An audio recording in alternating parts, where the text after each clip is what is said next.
The research scholars of Nehu yesterday held a protest rally starting from Nehu Science Cluster to the official quarter of VC in support of the ongoing indefinite protest of Nehusu'S.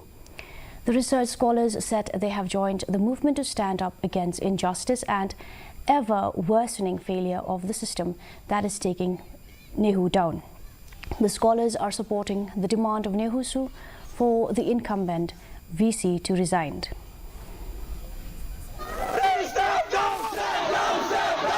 Now, as you know that Nehusu'S is demanding also the resignation of our Vice Chancellor. We are supporting them in this in their demand.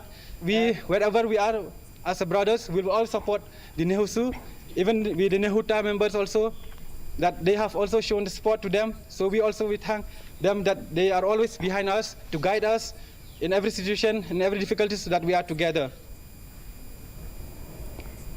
Deputy Chief Minister and